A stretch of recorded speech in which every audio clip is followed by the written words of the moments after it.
for GateWorld.net. I am David Reed, and I'm talking with longtime SG-1 makeup artist Jan Newman.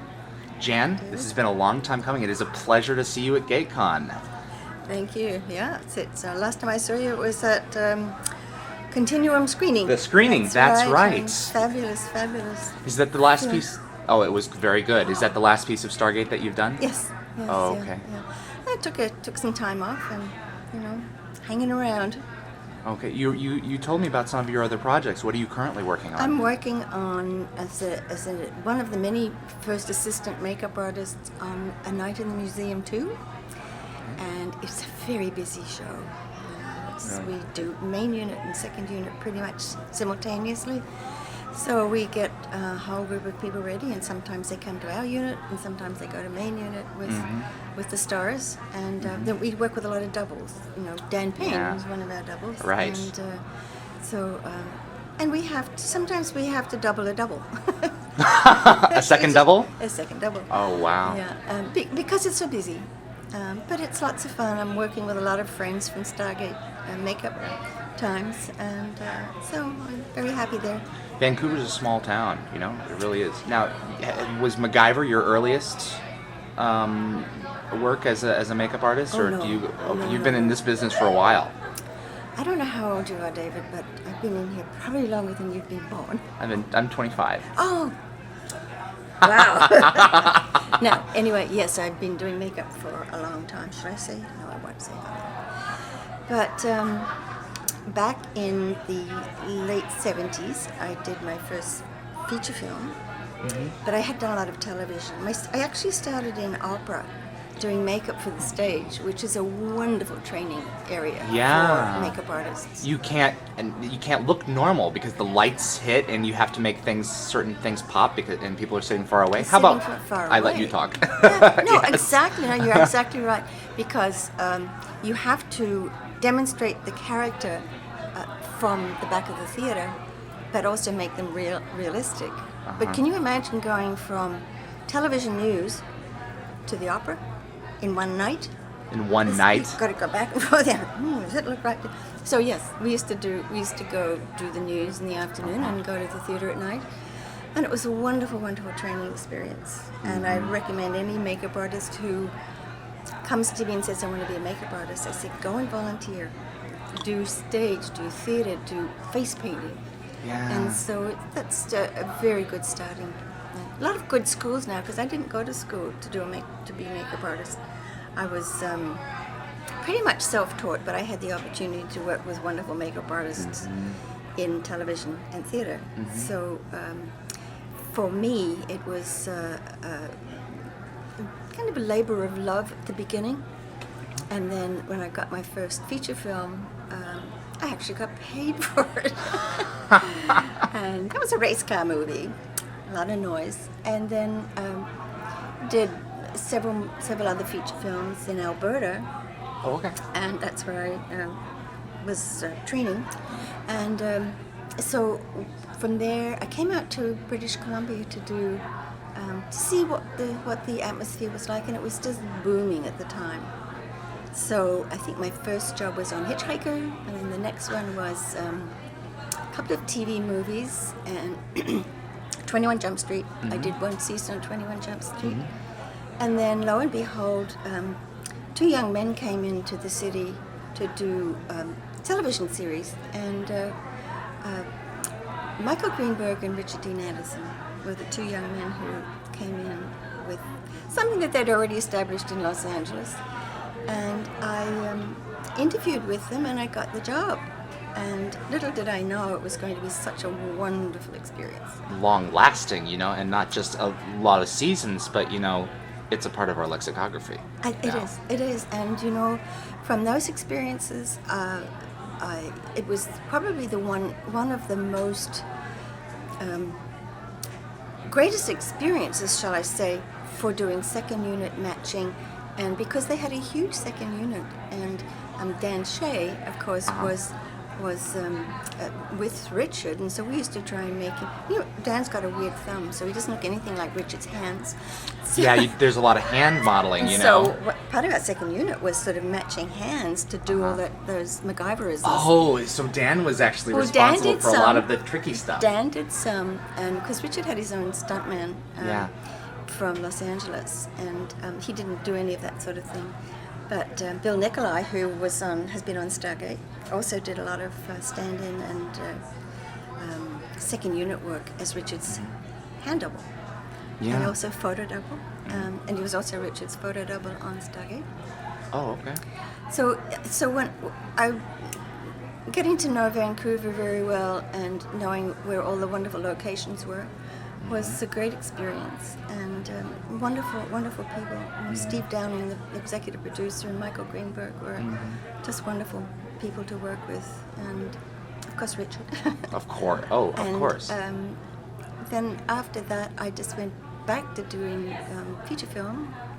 I did Intersection and I did Little Women, and then about that time, the Stargate franchise sort of was coming to town, and I got called from Michael Greenberg's secretary or somebody who was setting it up to ask if I'd be interested, because they wanted to get the same MacGyver crew back onto Stargate. Yes, this is a crew that works. Why break something? That's right. So we did very well getting most of our crew together, and what an experience! I mean, what a wonderful 11 years, really 10 years of series and 2 feature films. What I would call feature films, because they are spectacular. Yeah, and they're not done yet. Brad's getting he's writing a 3rd movie. Well, I may not be part of that, but anyway, it's been a wonderful experience. Well, for old time's sake, yeah, you've always been great. I'm sure they'll bring you back. But I'd like to backtrack real quickly, if I can. Where did the ambition for becoming a makeup artist come from? Were you what in your childhood or in your young adult life said, I want to do this? In my childhood, trust me, I wanted to be a flight attendant. So, I went to nursing school in Australia, and I became an air hostess in those days with Ansett Airlines, and I because I had to become a nurse in order to be a cabin attendant in those days. I went through nursing school, and then I came to Canada and met my husband. Okay. So we stayed here, and I went back to nursing, and I also had the opportunity to volunteer in theater. So my makeup background basically was doing theater, opera, and live music theater. So, as I said previously, it's one of the best experiences. And then when television became, very productive, we do live music, live to air productions, and we used to do dramas, and live dramas, sometimes on video. Great experience. And so then after being in theater, we used to do commercials and live shows and things. So, and then I came to Vancouver. Started all over again. I've never done theater since, which is very interesting because it is one of my first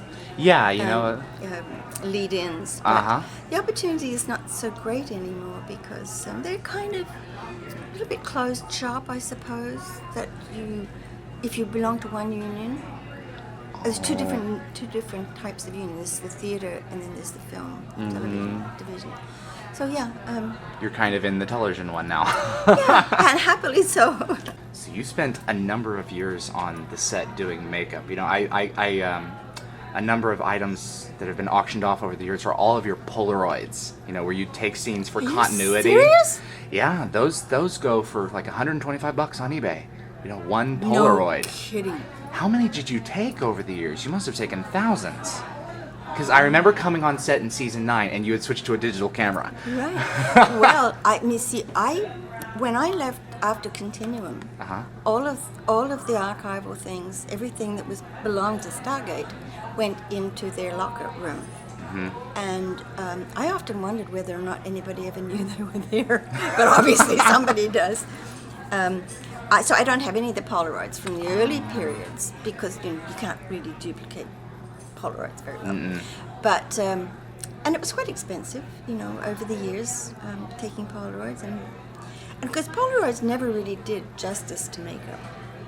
Oh, really? Yeah. So it would give you the outline of the basic continuity, especially for bruises. On MacGyver, we used to number his bruises or his dirt patches or whatever. Wow. Oh yeah. This is a number 5 bruise here. Or this is a number 2 dirt spot here. 2 inches wide. The other one's like half an right. inch. That's for sure. But I never quite knew what happened to them. But if they're being sold for charity, I think that's great. Yeah. But we put together albums. Each episode had its own album, and so after the Polaroid thing, so each season had one full binder of the cast, and not the scripts, but the cast and the pictures, the digital pictures that we did. Wow. Also, somewhere up there in those archives are the original rock, dental rock molds of some tattoos over the period. They may have already gone. I know some of the tattoos were auctioned off very early while I was still on Stargate. We just packaged them up, the gold ones. The Jaffa tattoos. The Jaffa tattoos. And then just not too long ago at Comic-Con, they wanted some of the black tattoos. For fans. So I, with Bridget Prochaska, we managed to track those down. So were those the ones that you used on set? So you guys didn't mark tattoos; they were just little, like you used the water and transferred them, transferables. Well, what we would use a makeup that was put on with alcohol and a product called Silicolor, so that it wouldn't sweat off. Long days. Yeah. And so, in the early days, we were always repairing the tattoos. But in later years, we came up with all these new products came out, and we managed to get it down to quite a science. Man. Now, the Children of the Gods, if you remember right at the very beginning, Children of the Gods, we had tattoos that were for the women. And because this whole thing changed. Yeah, they were silver for the women. They were very coloured. There was sort of like rainbow colours and gold or silver. But I'm not sure in the history of Stargate where that actually went, because after a period of time, we only used black tattoos on the women. They never had gold tattoos, and they had very specific. What's the word I'm thinking of?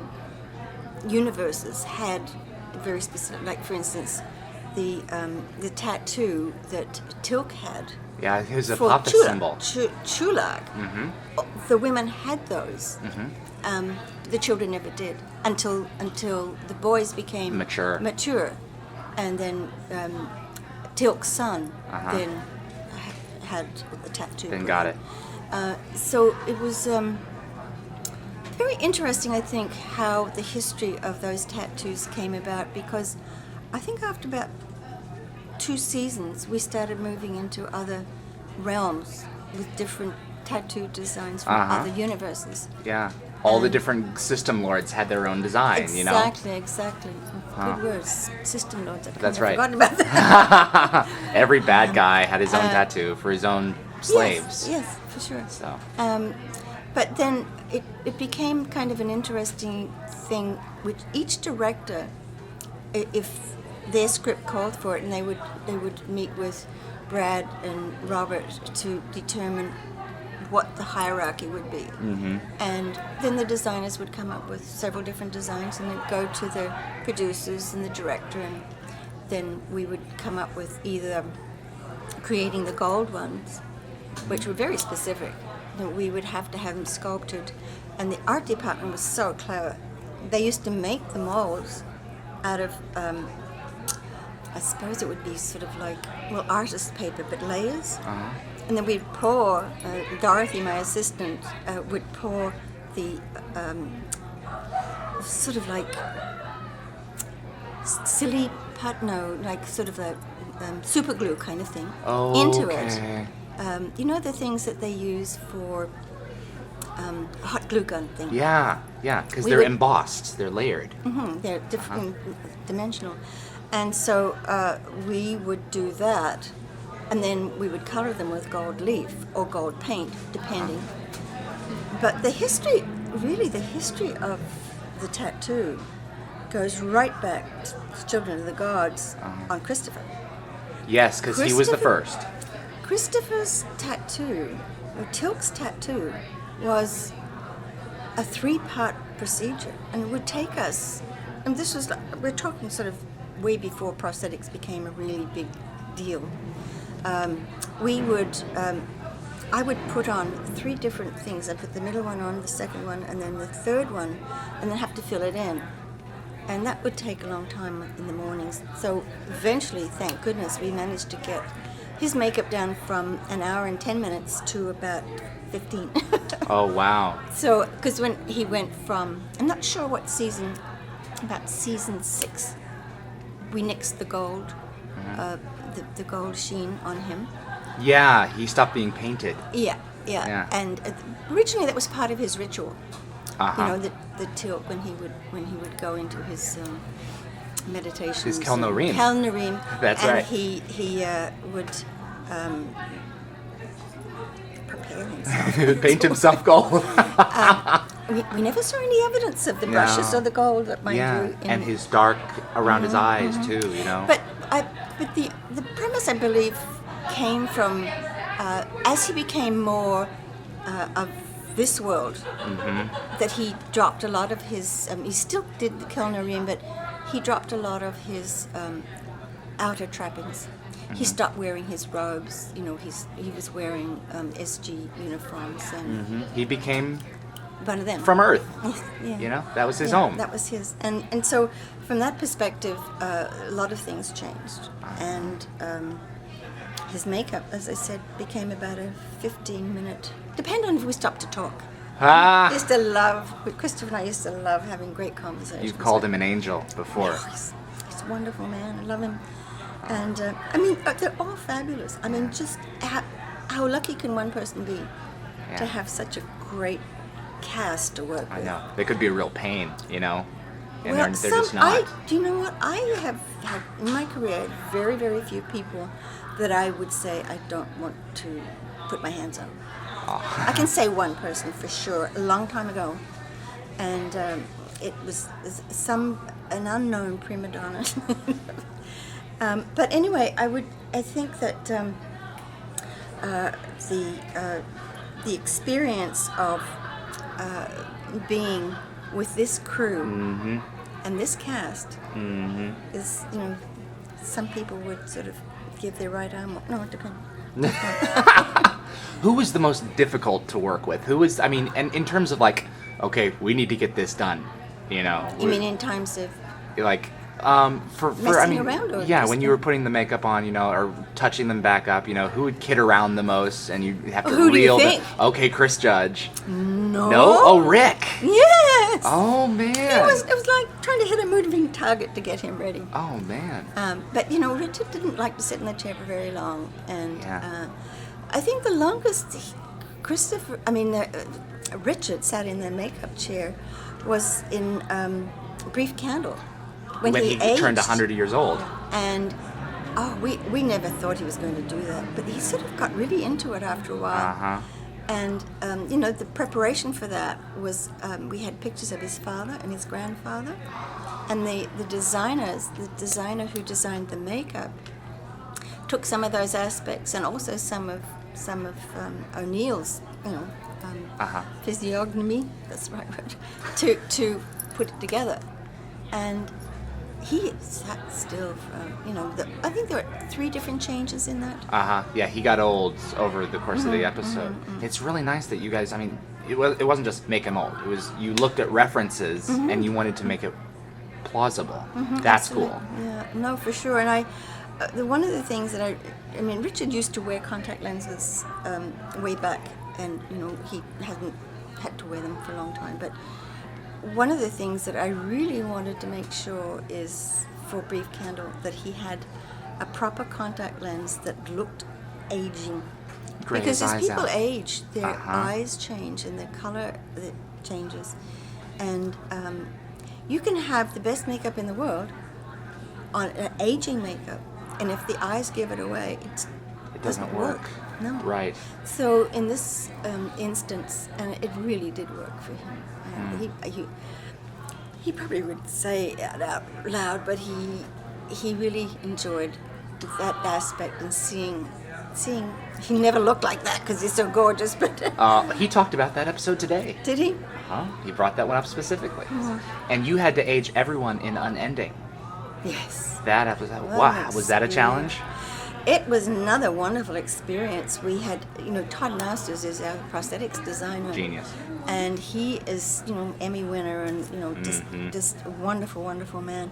And he took pictures and did them digitally. And we went through a whole process with the directors and the producers as to what stages we would do. Mm-hmm. And Yeah, it was several years at different increments. Absolutely. Yeah. Absolutely. I think 3 for Amanda. Bows. So Rachel Griffin and I did Amanda's makeup.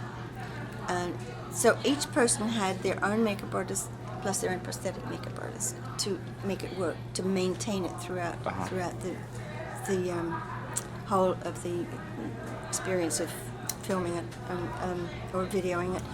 And because it was HD, it's very critical, very, very critical. So Yeah, it gets all the detail. I've only seen it once, and it's one of those things that I should go back and look at again. And then sort of, we can become very critical of our work when we see it, and sometimes you don't want to go back. But yeah, that was a great experience, and I think Amanda's makeup was what was the truest. But then she was the only woman, so Right, the exactly. men. I think Ben was terrific, but then Ben in Continuum was fabulous. Exactly. too. Another Just older fabulous. version of him. Yeah, and that was really and that was Todd. Todd did that. Oh, he did that. Yeah. I did Ben's straight makeup, and the first part of the aging I did with paint, what they call aging with paint, but then he had the prosthetics and the beards, and then we had to have photo double for him, so we had to do exactly the same thing. And then his standard was closest to Ben's stature and everything, so they did it on him. So, Okay, cool. yeah, so all in all, I mean, looking back on it, it's been a very joyous time. Very fatiguing at times because we put in a lot of long hours, but it was never one of those experiences where I don't want to get up and go to work tomorrow. You're having a good time while you're there, Absolutely. Richard made sure of that. He certainly did. Great. I used to say that to Richard, and he wouldn't be upset if I said this, that he was like a big kid. Oh, I think he'd admit that. And Yeah. he, even back on MacGyver days, and this has been written up, so I'm not telling tales out of school. We were shooting in a rock quarry up in GVOD, and he was riding a bike, and something got into him, and I'm pretty sure it was the first or the second episode in. He got to the top of the cliff and just let the bike go. He let the bike go? I said, only a 9-year-old would do that. And he was very gleeful. Oh, look.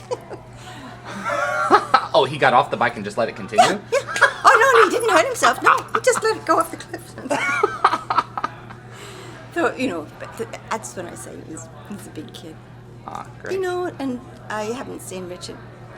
I haven't seen him for probably a year. He's here. I know. Sweet. All right. I probably won't get to see him. He's been crowded by so many people. But Yeah.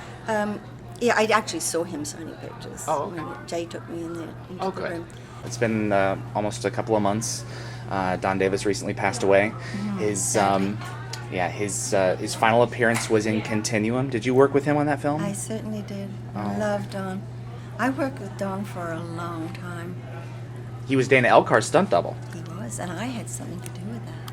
Really? I take pride in, because Don was balding like Dana, and it was a little selfish of me because I really didn't want to have to put a bald cap on a stuntman.